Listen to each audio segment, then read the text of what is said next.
జగ్గంపేట మండలం ఇరిపాకలో శ్రీరామనవమి సందర్భంగా సీతారాముల కళ్యాణం ఘనంగా నిర్వహించారు. కార్యక్రమంలో రాష్ట్ర టీడీపీ ఉపాధ్యక్షుడు జగ్గంపేట అసెంబ్లీ నియోజకవర్గం తెలుగుదేశం పార్టీ అభ్యర్థి జ్యోతుల నెహ్రూ పాల్గొని ప్రత్యేక పూజలు చేసి సీతారాముల ఆశీర్వాదం తీసుకుని నామినేషన్ ముహూర్త పత్రాలను రాములవారి వద్ద పెట్టి పూజలు నిర్వహించారు. అనంతరం ఆయన మాట్లాడుతూ శ్రీరామనవమి సందర్భంగా అందరికీ శుభాకాంక్షలు తెలియజేస్తున్నానని నెల 19వ తేదీ ఉదయం 10:30 బయలుదేరి వెళ్లి 11:19 నామినేషన్ వేయడం జరుగుతోందని, రాష్ట్ర రామరాజ్యం వైపు అడుగులు వేయాలంటే టీడీపీ, జనసేన, బీజేపీ ప్రభుత్వం విజయం సాధించాలని మీ అందరి ఆశీస్సులతో రేపు జరగబోయే ఎన్నికల్లో విజయం సాధించి జగ్గంపేట నియోజకవర్గాన్ని అన్ని రంగాల్లో అభివృద్ధి పరుస్తామని, యువతకు ఉద్యోగ ఉపాధి అవకాశాలు, భావితరాలకు బంగారు బాటలు వేసేందుకు కార్పొరేషన్ స్థాయి విద్య ఉచితంగా అందించడం, పేదవారికి మెరుగైన వైద్యం అందించడానికి కార్పొరేట్ స్థాయి వైద్యాన్ని ఉచితంగా అందించడం, రైతులకు సాగునీరు, త్రాగునీరు ప్రజలకు అందించడమే లక్ష్యంగా పనిచేస్తానని జ్యోతుల నెహ్రూ తెలిపారు.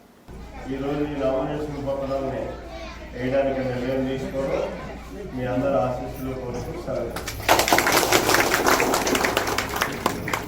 ఈ ముహూర్తాన్ని నేను నామినేషన్ వేస్తున్నానని చెప్పడం ఆ దేవుని యొక్క కృప,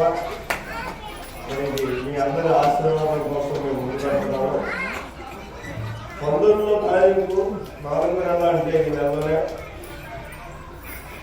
10:30 బయలుదేరి 11:19 నామినేషన్ వేయమని చెప్పేసి మౌఖం పెట్టించారు పండుగ.